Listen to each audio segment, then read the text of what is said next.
Miss Catherine Bernardo, abay may mensahe na ipinadala sa kanyang ina na ikinagulat ng marami dahil grabe po yung kanyang mga mensahe na ito po yung pumuputol doon po sa mga issue patungkol sa kanilang mag-ina.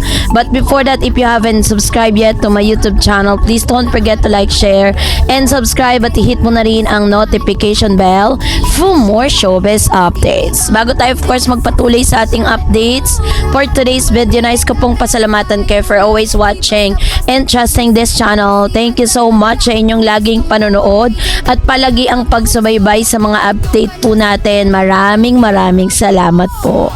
Naging usap-usapan ngayon sa social media ang balitang di umano'y bumati, no, si Lucena Mayor Mark Alcala kay Mami Min Bernardo nitong Mother's Day. Ito ay matapos mag-viral ang isang larawan ng mensahe na ibinahagi online kung saan mababasa ang simpleng pagbati na Happy Mother's Day Tita Min, stay pretty always. Marami ang naniniwalang mula ito sa alkalde na matagal nang inuugnay kay Miss Catherine Bernardo. Habang ngayon ay wala pa ring opisyal na kumpirmasyon mula kina Catherine at Mark tungkol sa tunay na estado ng kanilang relasyon, ngunit patuloy pa rin ang interes ng publiko sa kanilang dalawa.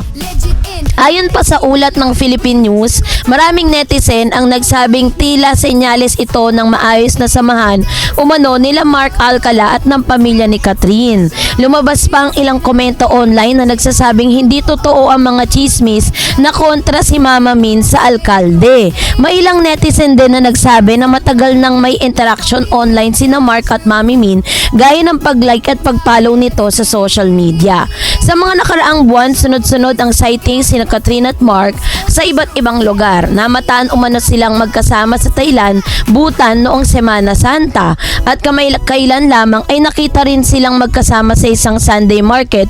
Bagamat wala pang direktang pag-amin mula sa kanila, marami ang nagsasabing tila soft launch na ito ng kanilang relasyon dahil hindi na sila gaanong nagtatago sa kanila sa publiko, no? So, isang mensahe po dahil po sa nagdaan na Mother's Day ay nagpadala po ng parang parigalo si Miss Catherine at may pa-letter. Ito, pasahin po natin kasi itong letter na to ni Miss Catherine, it tells all, no? Lahat po to, it comprises everything. Kumbaga lahat na po ng gusto nyong malaman na sa letter na to. 'Di ba? Kung talagang kayo po ay matalino at nag-iisip, 'di ba? Sabi dito, Mama, sabi niya, ayan, meron po siyang date, May 30 or May 10, 2026. Mama, Happy Mother's Day to the person who stayed with me.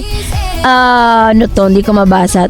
Who stayed with me through every season of my life. Mama, thank you for trusting me with my decision and for allowing me to stand on my own feet. Even if I know it's not always easy for you, don't worry, everything you taught me stays with me every day. I always do my best to make you proud.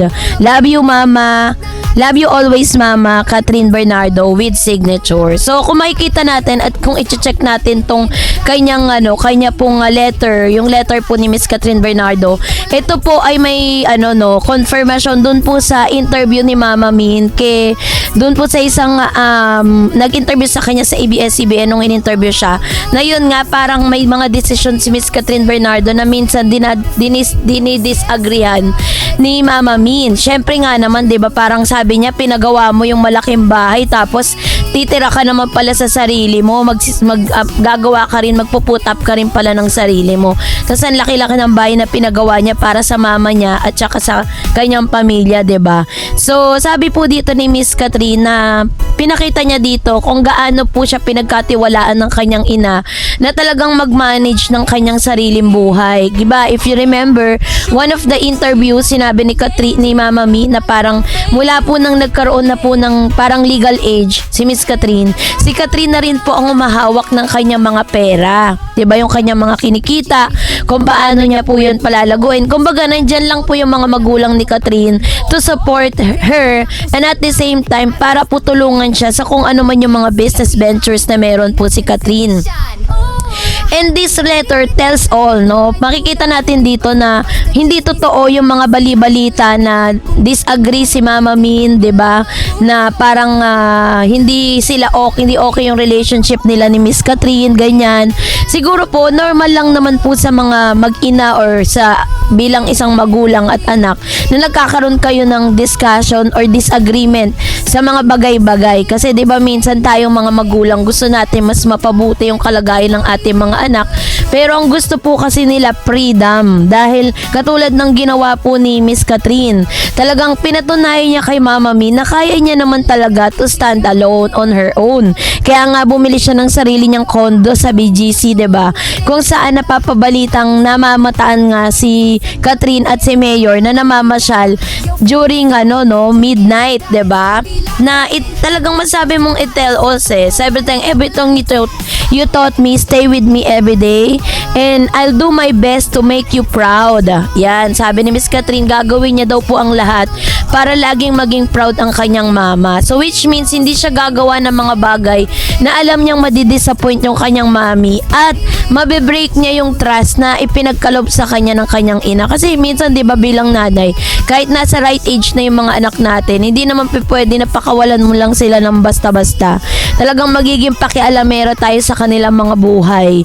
Hindi natin nahayaan na although pinapayagan natin sila to decide on their own, pero meron pa rin tayong pakialam, 'di ba? Meron pa rin tayong say na minsan na misinterpret, 'di ba, ng mga anak, 'di ba? Pero yun po ay parte po ng relationship ng just like other relationship bilang anak at magulang, 'di ba? Ganon din po kay Catherine at kay Miss dito kay Mama Mi. Nagkakaroon din sila ng disagreement, pero it doesn't mean na pinuputol na nila yung relationship nila as mother and a daughter, 'di ba? So, isa rin sa mga kinatuwaan, ng mga netizen na talagang very evident na rin na itong si Mayor Mark Alcala ay bumabati na rin kay Mama Mi ng Happy Mother's Day.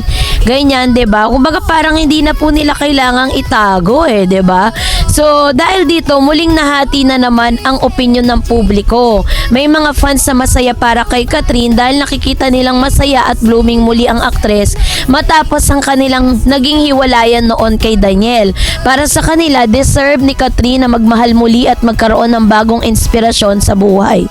Nakikita raw nila na mas relax, mature at tahimik ngayon ang aktres kumpara sa mga nagdaang taon. May ilan pang nagsasabing malaking bagay ang pagtanggap ng pamilya sa isang relasyon dahil mas nagiging payapa at matibay ang pundasyon nito.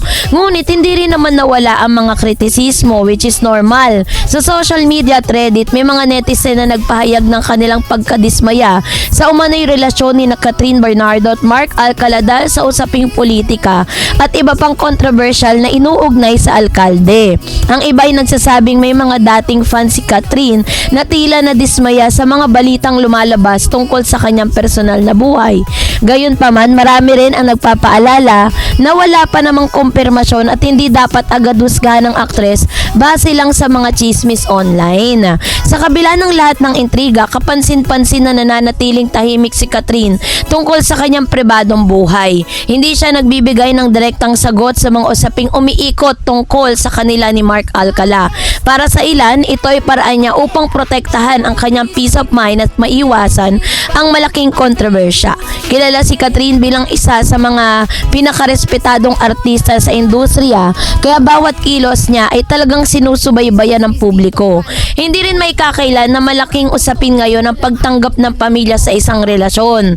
So kulturang Pilipino kasi mahalaga ang basbas na magulang lalo na kapag seryoso ang isang relasyon. Kaya naman lalong naging usap-usapan umano ang Mother's Day greeting na ito dahil para sa maraming netizen, tila indikasyon ito ng mas maayos na ugnayan ni na Mark Alcala at ng pamilya Bernardo. Para sa ilan, simpleng pagbati lamang ito, ngunit para sa iba ay may mas malalim na kahulugan. Sa huli, syempre tanging si Catherine at Mark lamang ang tunay nakakaalam ng estado ng kanilang relasyon. Habang wala pang confirmation, manatiling bahaging showbiz talk ang kanilang pangalan. Ngunit isang bagay lang yung talagang malinaw, yung patuloy na interesado ang publiko sa kaligayahan at love life ni Catherine dahil isa siya sa pinakamalaking bituin sa kanyang henerasyon.